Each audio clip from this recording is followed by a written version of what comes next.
शिवाय। मेरे प्यारे दोस्तों, मेरी प्यारी बहनों, आप सभी का मेरे YouTube ब्लॉग में एक बार फिर से बहुत बहुत स्वागत है। और मैं लेके आ गई हूँ आपके लिए बहुत ही सुंदर सी सावन की कथा। तो शिव जी की ये कथा, ये देखिएगा, हमारे भाग से संबंधित कथा है। बहुत ही अच्छी सीख देने वाली कथा है। तो चलिए शुरू करते हैं इस प्यारी सी कथा को। तो बात एक समय की है कि एक गांव में एक शंभू दयाल नाम का पंडित रहता था। शंभू दयाल जो था, उसके साथ उनकी बीवी और एक लड़का भी उनके साथ ही रहता था। इस तरह से शंभू दयाल जो था वो मंदिर में पूजा करता था, पुजारी था। उसके बाद जो भी दान दक्षिणा भिक्षा मिलती थी, उसी से उनका घर का जीवन यापन हो रहा था। तो इसी तरह से उनकी पत्नी और बच्चे के रोजी रोटी का व्यवस्था हो रही थी। तो शंभू दयाल जो थे वो शिव मंदिर में ही भक्त पंडित थे। शिव मंदिर में ही भगवान की पूजा करते थे, उनकी सेवा करते थे। और बाकी समय में वो भिक्षा मांगकर, घर घर जाकर भिक्षा मांगकर अपना पेट का गुजारा करते थे। इसी तरह से घर में भी उनका चूल्हा तभी जलता था।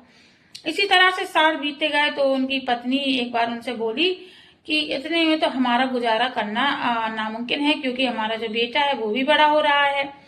तो उन्होंने शंभू दयाल से कहा कि आप जाके बाहर जाके कहीं काम करिएगा, ताकि हमारा जो है अच्छे से गुजारा हो पाए। तो भैया शंभू दयाल जो होते हैं वो अपना थैला टांग कर शहर की ओर चल देते हैं। शहर की ओर चल जाते हैं तो वो देखते हैं कि शहर में तो उन्हें ना ही कोई मंदिर मिला, ना ही कोई काम मिला, ना ही कोई उनको भिक्षा देने को तैयार है।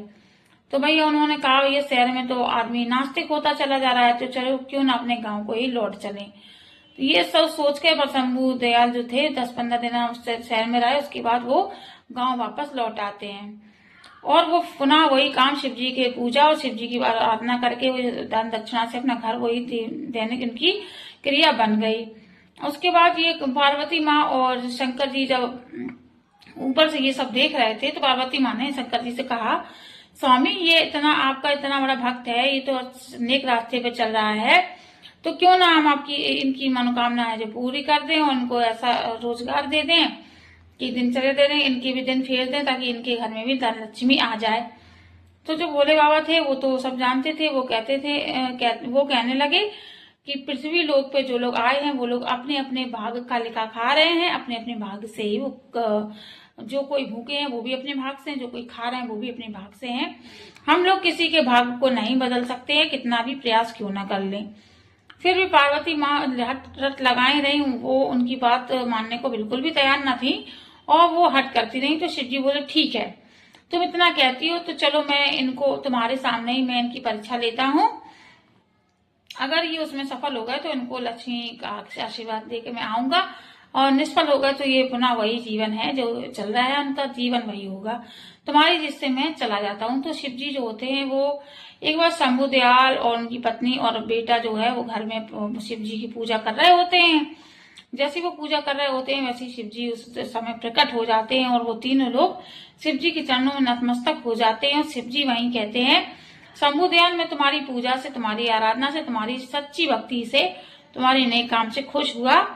मांगो, मैं तुम्हें क्या वरदान दे सकता हूँ, तुम मुझसे वरदान मांगो। आज तीनों लोग मुझसे वरदान मांग सकते हैं। तो तभी उनकी पत्नी से सबसे पहला नंबर आया, पत्नी का। तो पत्नी से पूछा शिव जी ने, तो पत्नी बोली, प्रभु, मुझे इतना सुंदर और जवान बना दीजिए, क्या कि मेरा बुढ़ापा है ये चला जाए और मैं पुनः जवान हो जाऊं, बहुत ही सुंदर हो जाऊं, कि पूरे गांव में ऐसी सुंदर महिला नहीं हो। तो शिव जी बोले, ठीक है, चलो। तो शिव जी बोले, ठीक है, तथास्तु। शिव जी ने तथास्तु बोल दिया और उनकी पत्नी को है नौजवान होने का आशीर्वाद दे दिया। ये सब पार्वती माँ ऊपर देख रही थी, तो वो समझ नहीं पा रही थी ये लोगों को क्या हो गया है। उसके लिए जैसे ही उनकी पत्नी को तथास्तु कहा, तो ये सब उनकी ऊपर बैठी पार्वती माँ देख रही थी और वो आश्चर्य थी कि ये लोग अपने आय अवाय भाग को भी ये लोग ठुकरा रहे हैं, ये लोगों के माथे पे पट्टी पड़ी है। तो शिव जी ने बिना उसके कहते हुए उस महिला जो उनकी पत्नी थी शंभू दयाल की, उनको नई औरत, नई जवान बना दिया। अब तो भैया जैसे वो नौजवान बनी, वैसे ही घर के बाहर से एक राजकुमार निकला और उनकी बीवी को इतना सुंदर देखकर, इतनी सुंदर महिला देखकर, उसके यौवन को देखकर वो आकर्षित हो गया और उनको लेकर शादी करने के लिए अपने साथ घोड़े पर ले गया।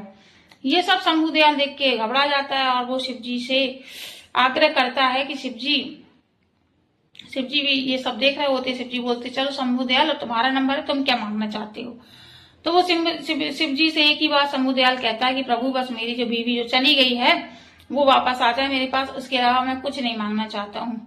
शिव जी फिर मुस्कुराते हैं, कहते हैं देखो ये लोग कैसे अपने भाग को ठुकरा रहे हैं, मूर्खता की भी कोई हद होती है। लेकिन शिव जी ने ये सब कहते हुए, ये सब पार्वती माँ ऊपर देख रही थी, उनको बहुत ही ज्यादा गुस्सा आ रहा था कि ये लोग कैसे अपने मत पर इनकी वो पत्थर पड़ गए हैं, ये लोग सोच नहीं पा रहे कि हमें क्या चाहिए।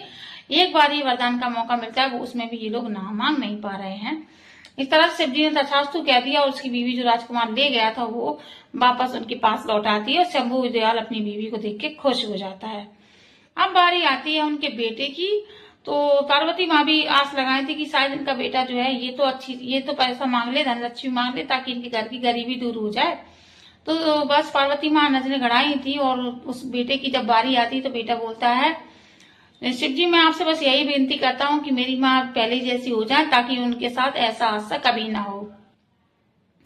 ये कहते ही शिव जी था कि मुस्कुरा कर उन्होंने तथास्तु बोल दिया। उनकी माँ फिर से वैसी हो जाती है जैसी वो पहले थी। इस तरह से उन तीनों का वरदान जो था व्यर्थ हो जाता है और शिव जी वहीं से गायब हो जाते हैं, अपने लोक में पहुंच जाते हैं। और पार्वती माँ से जाकर कहते हैं कि देखो पार्वती, जिनके भाग में जो लिखा होता है वो कोई नहीं मिटा सकता, अर्थात मैंने खुद भी इन लोगों की कर्मों को नहीं मिटा पाया है। ये लोग अपने भाग का मिटा नहीं देख पाए हैं, भाग का मिटा नहीं समझ पाए हैं। आगे बैठना होता है, हमें अपने भाग उदय करने में सख्त अब हमारी वो भूमिका होती है। जब तक हम अपने कर्मों के फल को स्वीकार नहीं कर पाएंगे तब तक हमारा भाग नहीं बदल सकता है। और जिस तरह से शंभु दयाल ने अपने मत पर पत्थर पड़ाकर अपने सामने आए इस मौके को गवा दिया, उसी तरह हमारे साथ भी ऐसा ही होता है। कभी कभी जीवन में हमें एक ही मौका मिलता है और हम उस मौके को गवा देते हैं और फिर पछतावे के अलावा कुछ नहीं मिलता है। इससे यही शिक्षा मिलती है कि हमें आंख खोलकर चलना चाहिए। जीवन में जो भी मौका आए उसको गंवाना नहीं चाहिए, सोच समझ के ही निर्णय लेने चाहिए और अपने भाग का हमें खुद ही निर्माण करना चाहिए। भगवान भरोसे कुछ नहीं होता है।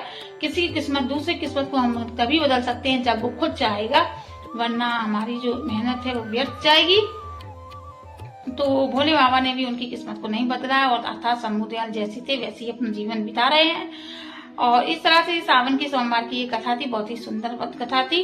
और माँ पार्वती शिव जी भी अपने लोक में खुश रहने लगते हैं। वो भी शंभु दयाल की चिंता करना छोड़ देते हैं। इस कथा का यही अंत होता है। आप लोगों को कथा अच्छी लगी तो प्लीज वीडियो को फुल वॉच करते हुए चैनल को सब्सक्राइब करना ना भूले। सावन में शिव जी की कथा सुनने से शिव जी मनोकामना पूर्ण करते हैं। राधे कृष्णा।